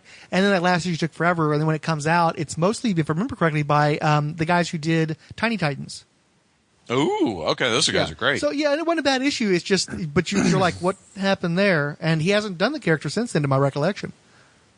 I want to say, has Ambush Bug appeared in the New 52? Maybe not. Yeah. Well, he's in those stupid advertorials at the back. Oh, God, yeah. Okay. Well, and it's like you're talking about the letters page, too. I think that's something you had to have as a kid. I'm an old-ass man, and I don't have time for that. And so if I don't read it on the internet, and I don't read message boards or anything anymore, it's mostly, if I have time, blogs. So even if they reinstated the letters pages, I wouldn't read them. It would just be tickling my nostalgic fancy. I wouldn't write letters to them. So as much as I want for that to exist, I think it's an artifact of a bygone era. I think that the internet is the letters page now. Yeah, and DC tried to redo or maybe it was Marvel. Someone tried to redo the letters page a few years back, and it went for a month or two, and it didn't go very far. And mainly, it's absolutely an artifact. Is the best way to put it. I was kind of surprised when DC shut down their listservs or their message boards. Yeah. Hell, that's where I got my start. Honestly, with all the internet thing, stuff I do, it all started on the DC message boards. Because that was the closest thing to a letters page. And I realized a lot of it was grousing and complaining. But, once they got past the New 52 launch, they should have brought it back. Because right now, people are talking – I don't even know where people are talking. Facebook and comic book resources, I guess? There's still plenty of message boards out there, but or they have their individual blogs, they have comment sections. There's all sorts of ways. There's so many different platforms. That's the one that – making it decentralized was the main impact of the DC board shutting down. But if DC wants to aggregate fans in a place, that's where you do it. You do it on your own site. They don't want to. Comic books are R&D for them now. They create comic books to turn into video games, cartoons, and movies. The comic book industry exists only because it's still, minimally profitable, and it's a place for them to work out the kinks on material they're going to port to other media. I hate that, but you're right. And the other thing that kills me, too, is, like, you'd look at something like Justice League War. I've not met the person yet that actually enjoyed that movie, and I don't know anybody who enjoyed the first arc of Justice League. So if it is R&D, why aren't you listening to the response to that R&D? Because Jeff Johns is in charge. I guess so, but honestly, I don't even think – I think the problem with that story arc is that I think it was written twice. I think it was written for Justice League launch from before the New 52, and it was retrofitted into the launch title.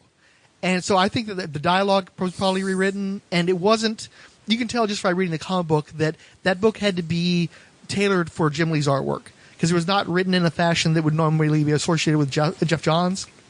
And another problem is one of the main things that everybody loved about Jeff Johns, myself included, was his fidelity to history. The guy knew the comics, and he knew what buttons to push, what references to pull out of old comics and put into the new stuff to make it agreeable when he chopped somebody's arm off.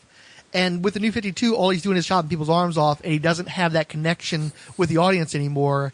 And, I know that DC has restricted what he writes, but it doesn't seem like what he writes gets the attention that he used to get either. And I think part of that is that he lost one of his key ends with his audience through the New 52. He's not as good at generating original material as he is at playing with the old stuff.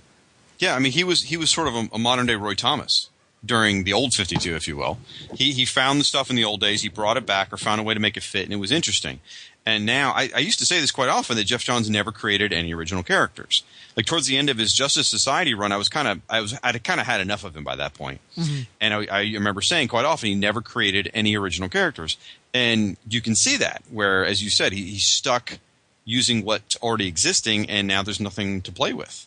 So I am, for the first time ever, not ever, for the first time in 30 years, I'm not buying Justice League. Yeah. I actually just dropped it recently. I dropped all of my titles.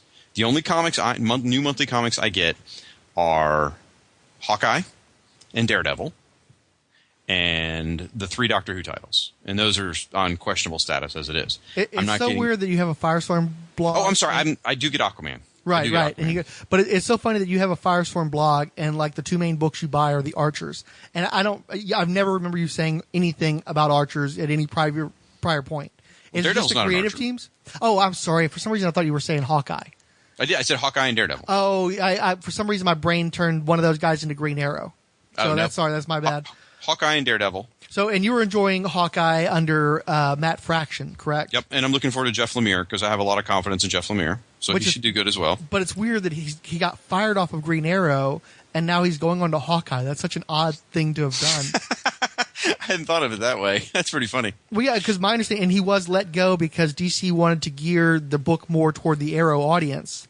Sure. And, of course, he was receiving some critical attention for Green Arrow, so I guess Marvel's perfectly fine taking one critical darling and replacing it with another potential one. Well, I mean, Lemire does good stuff, so I've enjoyed quite a bit of his stuff. But, yeah, I mean, for me to drop all these books, the other thing I'm getting is previews. Because you remember the movie Lost Boys? Yeah. Okay. In I have become the grandpa from Lost Boys. Because in that movie, he gets TV Guide. Mm-hmm. And he says to the kids, they say, well, why do you have TV Guide? You don't have a TV. And he says, if you get TV Guide, you don't need a TV. And that's how I am with previews. I get previews. I don't need all those comics. I can just read that, and I'm up to date. You know, I can't do that. I've never been able to do that. I've been getting previews since the early 90s, and a month doesn't go by that I don't have to order something. I have a compulsion to order something, barring catastrophe. Well, no, wait a minute. I should say, I guess I should, since you're saying that, I should Oh, no, I'm not. Well, I do order a lot of stuff. I get a lot of trades. I get your joke, though. I'm not trying to piss on your joke. But I'll order T-shirts. I'll order Doctor Who stuff out of the back, whatever. I order a lot of stuff, and I get a shitload of trades, more than I can keep up with. Mm-hmm. But as far as new monthly comics, I'm just about done.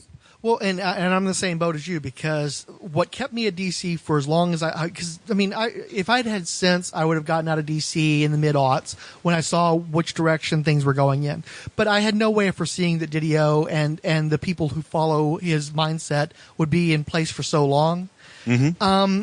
But my love was gone from DC for a long time.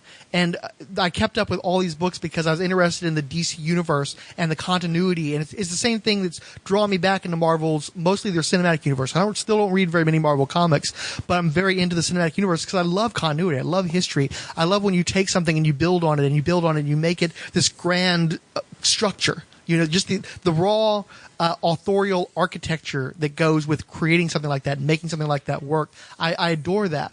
So, and that's why I kept it with DC, is because I cared about, okay, this happened in the 1940s, this happened with the 1950s, and I love the idea of, one of these days somebody should do a 1950s story where it's after the HUAC has shut down the Justice Society, and so you take all the guys that actually went with the government, but they're out of costume, so Commander Steele's working with Tarantula and blah, blah, blah, blah, that kind of stuff, and seeing what had been done, what could be done, all the potential.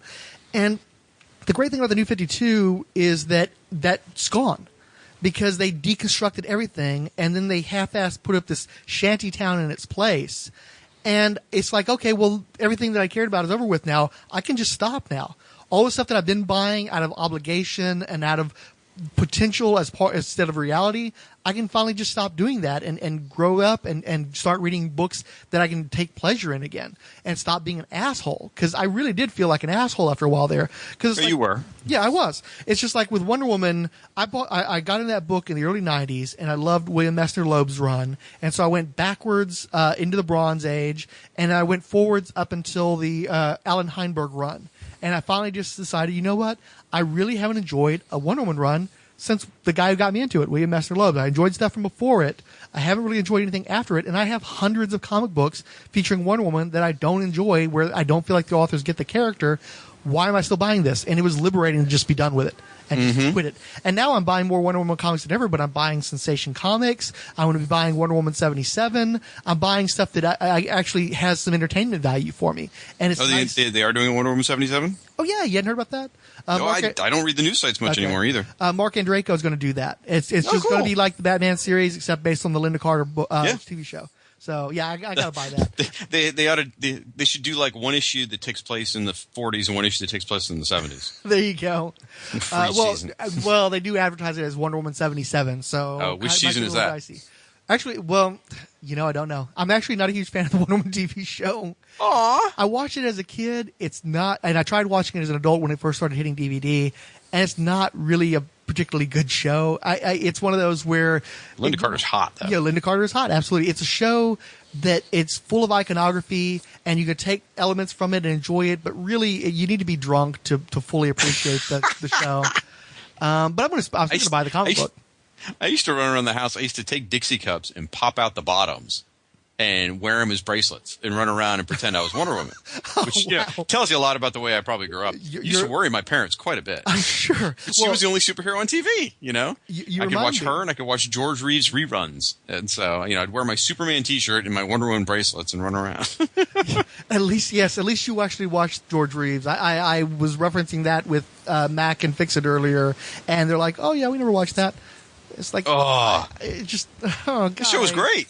Yeah, no, I loved it. That's a whole other conversation, though. But what you're reminding me of with you and your bracelets is that when I was a kid, I loved Indiana Jones. I was such a huge fan. And they came out with a Barbie doll size. When you were a kid, did you stop loving Indiana Jones at some point? Kind of, yeah, honestly. I've never seen Kingdom of the Crystal Skull. Be thankful. Yeah. I wasn't a big fan of Last Crusade. I saw that in the theater. And it's not that some things I just, like you guys with the Star Wars episode, I listened to it, and there were some times where y'all went further out than I could connect to, because I was able to keep up with a lot of Star Wars stuff since I was in the shop. Mm-hmm. So I'd be playing the card game, and I'd hear guys talking about stuff, and I'd read the previews. So even a lot of stuff that I didn't read, which was the majority of it, I still kind of had an idea what was going on. And every now and again, you guys would go into this expanded universe stuff that I had no connection to. Sure. But today, trying to listen to you guys talking about Star Wars, I'm so disconnected from it. I have no personal investment. I can't get excited about it. It feels like a pop song you liked when you were a kid and you haven't heard in years, and you hear it again, and you're like, oh, that was nice, and then you just go on with your life. It's like all of a sudden Martika's Toy Soldiers comes on. I'm like, yeah, Toy Soldiers, that's great. And then I'm just done with it. I listen to it for 3 minutes, then I go on and do something else. That's how I feel about Star Wars, and really how I feel about Indiana Jones too, with the exception that I can still watch Raiders and Temple and take pleasure in that. I don't want to see anything new. I don't want to revisit that stuff. But when I was a kid, I was all about Indiana Jones. And I bought that Barbie doll size figure. And in fact, I remember we'd gone to Toys R Us, which we didn't do very often. And the figure was out of the box.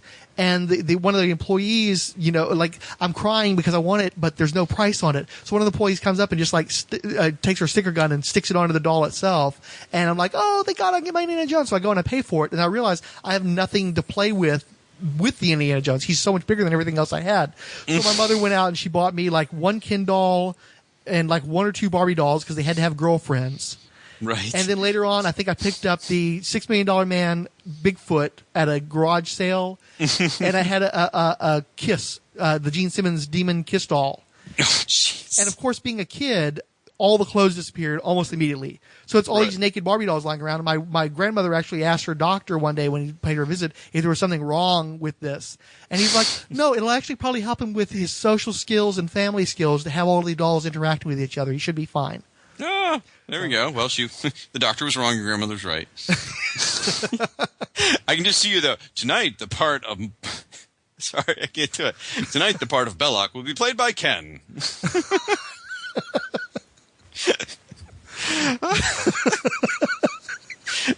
Strange the funny thing man. is I don't know if you remember, but the dolls actually had that kind of pose. He could do Heil Hitler and kind of pull it off. I just didn't have a Sharpie to give him the Hitler mustache. It'd been great. Oh, God. or draw a little monocle on him. That would have been cool. I didn't start doing that until I got a little bit older. So by that point, the dolls had disappeared. I got to tell you, I was a little bit like you when I saw Last Crusade in the theater. I remember walking out being very unsatisfied with the movie. Mm-hmm. I felt like it was a complete rip-off of Raiders. I'm like, well, they did Temple of Doom and it didn't work out, so they just ripped off the first one, and that's what this was. This was no good. It sucked. And then it took a few years, but now it's like one of my favorites. I'll watch that one first because it's just so much fun. That movie is it's sort of like Return of the Jedi in that, at the time, again, I was disappointed with Return of the Jedi to some extent.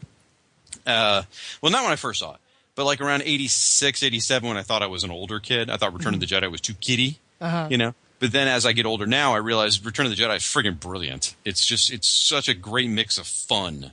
And anyway, I think Last Crusade is a real hoot, real fun movie. Raiders. Since I'm a little bit younger than you, I'll just turn that screw a little bit, turn that knife a little bit more.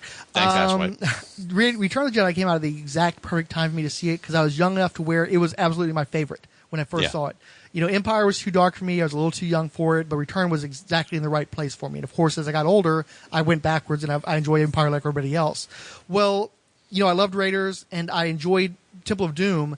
As I've gotten older, I actually prefer Temple of Doom because I think it's just bigger and broader and crazier, and it's a much faster paced movie than Raiders. And so I find that as an adult, I enjoy that more. But the fact is, I've not seen Last Crusade since, sometime in the early 90s, watching it on VHS. And I think as an adult, seeing Indy relate to his father and having, a relationship with my father that really came up later in life, because I think that was one of the issues in the movie, wasn't it? Where big issue with them. So I honestly think I need to revisit that because I'd probably see more of my life reflected in it now than I could have seen as a teenager. So I might be able to rediscover it like you did, but I haven't actually taken that shot yet. Well, I've had daddy issues since I was 12, so I saw, tapped into that early. I don't know. But you should, I definitely give it a shot. It's a fun movie. So much fun.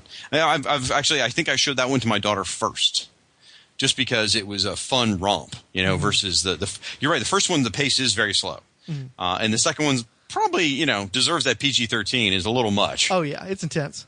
Yeah, so I don't think she would do well with that one. But I did show her Last Crusade. She loved it, especially because it starts off with kids. It starts off with River Phoenix as Indy as a kid. Yeah, that's right, because they set up the TV show. Well, I don't know if they were setting up the TV show, but they were setting up the hat, the whip, and the scar. Well, and I think they were set on that really being the Last Crusade, and probably should have been the way that they went with it. I guess they figured they wanted to get everything into this one that they had left lying around because this was going to be the last chance to do it. Right. Are we talking about Patsy Walker?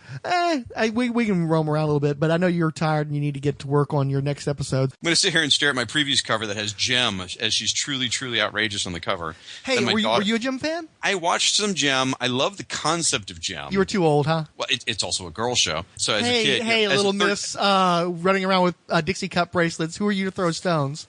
Well, but at this point, I was like 13 though, and girl stuff was icky. Yeah, see, I'm a few years younger than you, so I could still get into it. But where I'm going with this is my 8-year-old daughter was in the comic shop with me the other day, and I pulled out previews, and she sees all that pink, and a girl with a microphone, and me's like, "Daddy, what's that?" And I started telling her, and I'm in the store, and there's a bunch of other people. I'm like, "That's Jem, honey. She's truly, truly, truly outrageous." And everyone in the store is like, "Yeah, she is." It's I think my daughter's, assuming it's age appropriate, I think my daughter's going to end up reading the IDW Jem comic. One would hope so. One would hope that they would know who their audience would be. It's going to be they're making a movie. Yeah, no, they're making the movie. Looking forward to that too. I will see it in the theater. I'll be the only one. I'll be the only adult male in the entire theater. No, you won't. You'll be there with all the dads. Okay, I'll be the only straight guy without children. How about that? Right, there it is. Yes. But yeah, I'm thinking about picking up that book because isn't Ross Campbell going to draw it anyway, or is he just doing the cover? If Ross Campbell's drawing the interiors, I won't have to buy that. That's going to be gorgeous. Means I would have had to open the previews. Milli Vanilli paid us off in bicycle shorts and hair extensions. Very scary. Rock stars. Going out of my mind dealing with rock stars. I don't make money. I make gifts.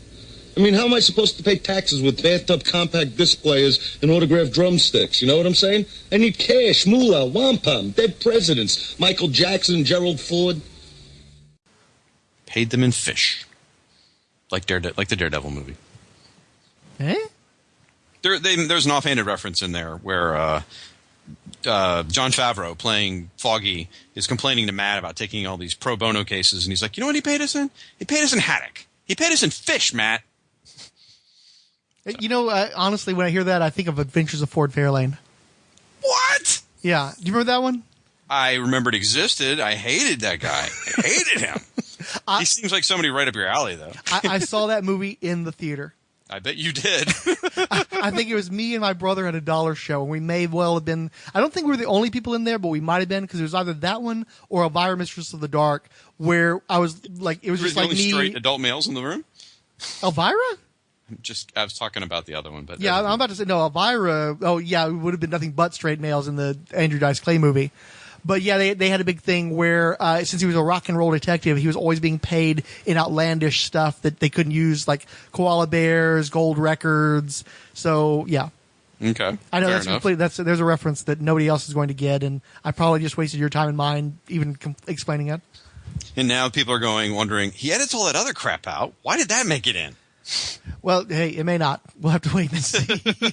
So we've got a whole lot of free-form bullshit going on over here. I don't know what's going to end up where. So you might be in the 2015 annual for all I know. What the people at home don't know is that we recorded for 2 hours before this even started. So yeah, no kidding. We're at the actual conversation is at 1:45. The current time marker is at 23 minutes, and I think we've talked for about 15 seconds about the actual Secret Wars content we're supposed to be here for. And you poor bastard, we're supposed to talk about Blue Devil too. Well, we're doing that for a good show that people actually listen to. There you go. True that. I went there. Yeah. Back to Secret Wars. Yeah. Okay. So were we still talking about Secret Wars 2? I've No, lost train. I've yeah, lost track no. of the Frank train. I don't know where we're going. Hey, no, that's why I have to edit. Okay. You guys. What is editing? You guys can just go in there and talk, and you've got a good handle on things. We just start talking, and then whatever I get left with, I chop to pieces. That's why the show sounds like it does. That's why it sounds like people are talking like this on your show. Max bedroom. Yep. You should keep all this in. This is good stuff.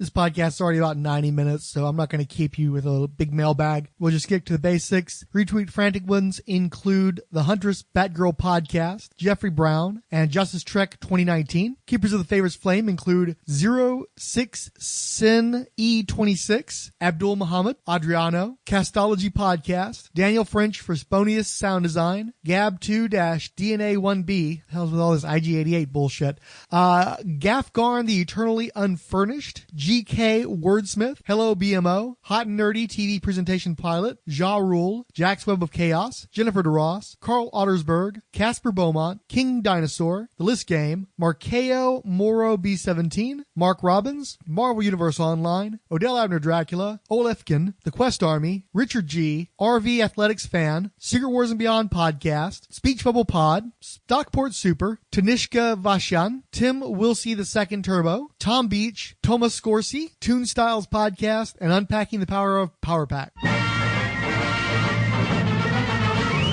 And finally, the Barrymore Marching Society, 20th Century Geek, The 108 Sage, Dr. Ange, The Avengers Zone, Batter Bally, Collected Edition, Dirk Ashton, Ebdesam, Comics Dugout, Trademark, Fanholes Podcast, Green Lantern HG, Gregory Litchfield, Gray D. Black, The Hammer Strikes Random Geeky Stuff, Helen Robertson at gmail.com, History of Comics on Film, Into the Weird, Iowa's Joe Crawford, Just in Time with J&T Baggers, Justice First Dawn, Keith G. Baker, Man Brain Podcast, Nethead, Nexus of All, Paul Matthew Carr, Randy Caldwell, Resurrections and Adam Warlock and Thanos Podcast, Richard Field, Stu Perrins, Tim Price, Tony Scipione, Trekker Talk, Zach Sally, who added thank you very much. The Marvel Superheroes Podcast is in no way affiliated with or endorsed by Marvel Entertainment. All characters mentioned and audio clips employed are believed covered under fair use, with no infringement intended against their copyright holders. The views expressed in this podcast are assumed legitimate, truthful, and solely possessed by the speaker. Will you be there? Base runs! Lift your head! You're on the winning team!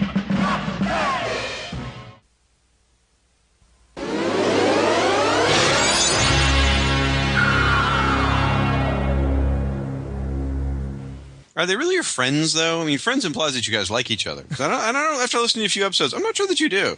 No, we definitely... here's the thing. I know this is going to be unfamiliar to you, but when you spend time with people in the flesh and blood in person, as opposed to through the barrier of the internet, you kind of have a love-hate thing with people, like flesh and blood real people. You see people in person? Yeah, I know. I can and actually have to smell them and things. Yeah, That's gross. I can reach my arm around them and give them a hug when after I've been addicted to them. You for are like not a 2 hours. hugger. Don't even give me that shit. Seriously, There's no way you're a hugger. We hug pretty much at the end of each podcast. Like when we're going home, we give each other a hug. Yeah, we're bros. We're bros. So we got to hug it out. But every now and again, though, like if you ever listen to my favorite episode is still the Patsy Walker episode. I am halfway through that one. That's the one I'm listening to this week. How's that so far? Well, so far it's just Illegal Machine and Mac going, what the fuck? What is Hetty doing? So he's talking that's to kind of what himself? it is so far. You just said Illegal Machine and Mac. Isn't that what I said? Yeah, those are the same person. Oh, Illegal Machine and Mr. Fix-It. That's Yeah. right. Whoops, my bad. Okay. Well, see, I love it because I'm not there, and actually I am there. I'm in the room with them the whole time. It's great because they're getting pissed at each other because I know it doesn't seem like it, but I actually do perform some orchestration on shows that don't involve you. You're performing fellatio? What did you just say? Orchestration, not manipulation. No fingers on balls, head on the cock, none of that kind of shit.